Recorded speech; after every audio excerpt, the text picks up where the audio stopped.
참 좋은 날입니다. 어스틴 주님의 교회 매일 말씀 묵상에 오신 여러분을 환영합니다. 말씀을 통해 샘솟는 하나님의 은혜를 경험하시길 바랍니다. 오늘은 어제보다 더 행복한 하루가 될 것입니다. 네, 3월 2일 매일 말씀 묵상, 오늘 우리에게 주시는 하나님 말씀은 누가복음 18장 9절부터 14절까지만 끊어보도록 하겠습니다. 누가복음 18장 9절부터 14절 말씀입니다. 우리 한 목소리로 함께 읽겠습니다. 시작.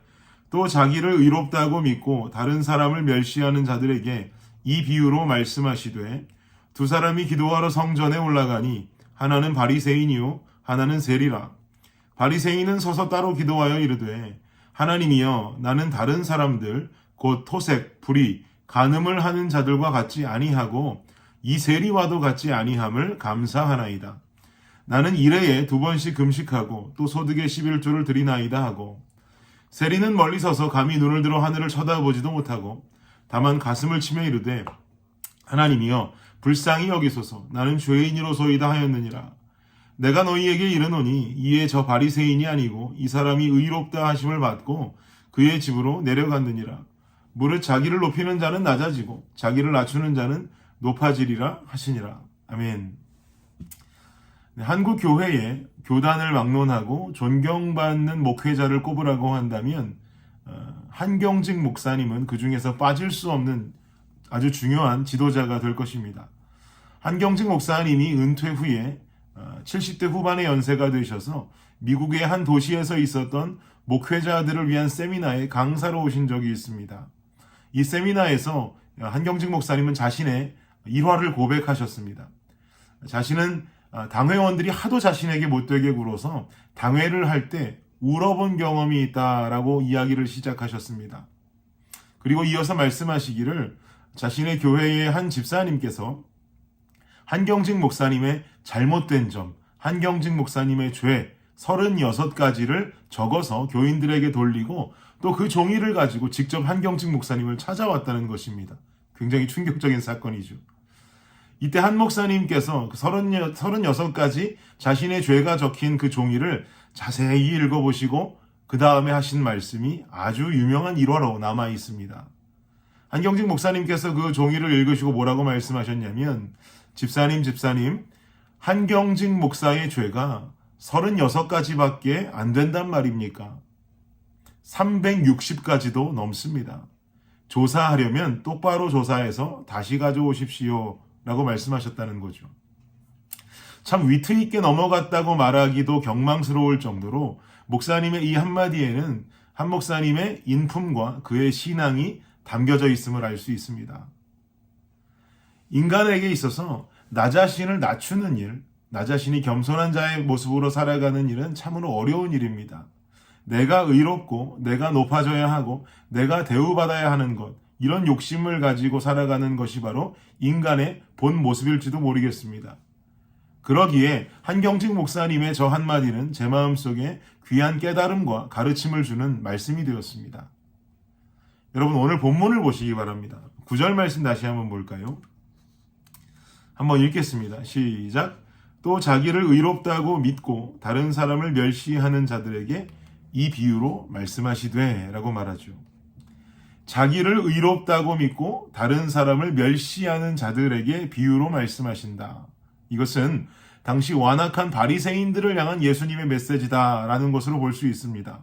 그러나 여러분, 오늘을 살아가는 우리들 또한 우리 삶 속에 높아지기를 원하고 대우받기 원하고 또 나 자신이 의롭다고 여기는 마음이 우리 안에 크게 자리 잡고 있다면, 오늘 이 예수님의 메시지, 이 말씀은 바리새인들을 넘어서 바로 오늘을 살고 있는 우리에게까지 전달되는 중요한 가르침이라는 것을 잊어서는 안 되겠습니다. 이어지는 11절 말씀도 한번 보시겠습니까? 11절에 말씀하기를 함께 읽겠습니다. 시작. 바리새인은 서서 따로 기도하여 이르되, 하나님이여, 나는 다른 사람들 곧 토색, 불의, 간음을 하는 자들과 같이 아니하고 이 세리와도 같이 아니함을 감사하나이다. 이게 무슨 말인가 하니까요, 바리새인과 세리가 함께 기도하러 성전에 올라갔습니다.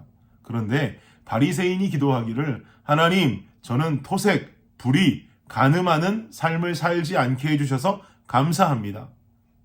여기까지만 했어도 참 좋았을 텐데 그 뒤에 말하기를 그리고 여기 이 세리와도 같은 삶을 살지 않게 해주셔서 감사합니다 라고 기도했다라는 거죠.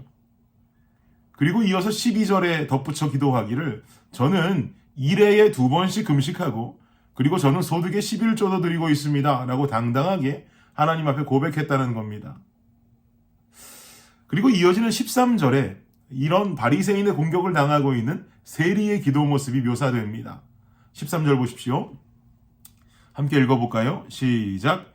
세리는 멀리 서서 감히 눈을 들어 하늘을 쳐다보지도 못하고 다만 가슴을 치며 이르되 하나님이여 불쌍히 여기소서 나는 죄인이로소이다 하였느니라. 아멘. 여러분 당시 바리새인과 세리를 비교한다면 사회 속에서 존경받는 인물은 당연히 바리새인들이었습니다. 세리는 손가락질 받던 사람들이었죠. 여러분 그런데 하나님께서는 과연 지금 이 상황 속에 누구의 기도를 기뻐 받으셨겠습니까? 예수님이 하고자 하시는 말씀은 당연히 세리의 기도가 하나님께서 기뻐 받으신 기도가 되었다라는 것을 우리는 알 수 있습니다.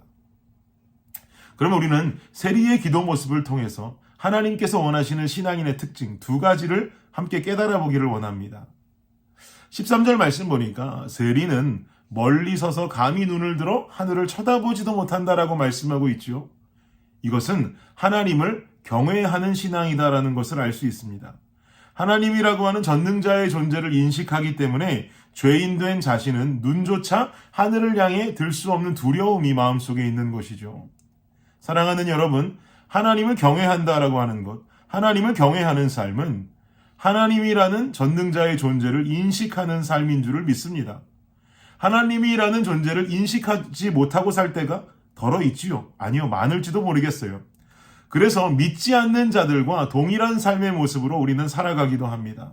그러나 시편의 말씀처럼 하늘에서 땅으로 몸을 굽어 살피시는 하나님의 눈동자, 하나님의 눈길을 우리 삶 속에 인식하며 살아갈 때 우리는 더 이상 세상과 섞여 살 수 없습니다. 우리는 그 눈을 인식하고 그 하나님의 존재를 인식하게 될 때 우리는 세상과 구별된 삶, 거룩한 삶의 모습으로 살아갈 수가 있는 것입니다.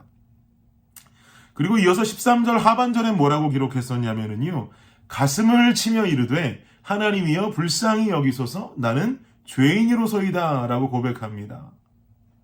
사랑하는 여러분, 우리의 삶은 회개가 살아있는 삶을 살아야 합니다. 여러분, 회개의 의미는 무엇입니까? 한자어 그대로 풀이한다면 뉘우칠 회자와 고칠 개자를 써서 회개라고 하는 단어가 만들어집니다. 다시 말하면 회개라고 하는 것은 뉘우칠 회, 뉘우치고만 끝나는 것이 아닙니다. 내가 지은 것이 죄다라고 뉘우치고만 끝나면 사실 어찌 보면 이것은 반쪽짜리 회개밖에 되지 않습니다. 나의 회개가 완전해지기 위해서 무엇이 필요합니까? 고칠 개가 필요합니다. 고칠 개가 꼭 내 삶에 나타나야 됩니다. 내 잘못을 뉘우치고 다시는 동일한 죄를 짓지 아니하겠다고 하는 삶의 몸부림이 반드시 필요하단 말입니다. 고칠 개의 삶이 쉽지 않을지 모르지만 우리가 그렇다고 삶 속에서 이것을 고치기 위해서 몸부림마저 치지 않는다면 우리는 늘상 반쪽짜리 회개의 삶에 머무를 수밖에 없을 것입니다. 내 잘못을 뉘우치고 고쳐나가는 완전한 회개의 삶으로 살아가는 것, 이 삶이 바로 하나님 보시기에 참으로 기뻐하는 신앙인의 삶이 될 줄 믿습니다.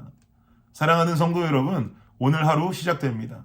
내 의에 빠져서 높아지기를 원하는 삶에서 벗어나서 하나님을 경외하고 나의 잘못된 부분을 뉘우칠 회, 고칠 개, 뉘우치고 고쳐나갈 수 있는 몸부림의 삶을 살기를 간절히 원합니다.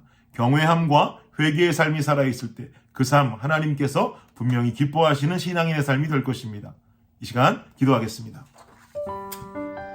하나님 감사합니다. 우리의 삶 속에 이 세리와 같은 신앙 갖게 하옵소서. 하나님을 경외하는 삶, 주님의 존재를 인식하는 삶, 그리고 우리 삶 속에 회개가 살아있는 삶, 뉘우치는 것으로 끝나는 것이 아니요 고쳐나가는 몸부림이 살아있는 그런 귀한 신앙인의 삶을 살아가게 하여 주옵소서. 그 삶 살아갈 때 나를 통해 기뻐하시는 하나님을 기대하며 살아가는 우리 모두가 되게 하여 주시옵소서. 예수님의 이름으로 감사하며 기도드립니다. 아멘. 네, 오늘 수요일 기도 제목으로 기도하겠습니다. 첫 번째는 교육부 사역을 위해서 영아, 유아, 초등, 중고등부 사역을 위해서 기도해 주시기를 바랍니다. 온라인 영상이 아이들에게 효과적으로 전달되도록 사역자들과 선생님들이 영혼 사랑의 열정으로 섬길 수 있도록 기도해 주시기를 바랍니다. 두 번째는 구역 예배를 위해서 기도하겠습니다. 대면, 비대면으로 드려지는 구역 예배가 안전하도록 구역장들이 예배를 성령 충만함으로 인도하도록 구역장들이 섬김을 통해 각 개인이 은혜와 복을 받도록. 세 번째 기도 제목은요, 선교사님을 위해서 기도하겠습니다. 알래스카의 이용래 목사님, 미국의 김재문 선교사님, 이국의 새벽이슬 선교사님을 위해서 이 시간 한 목소리로 기도하는 시간을 갖도록 하겠습니다. 기도하겠습니다.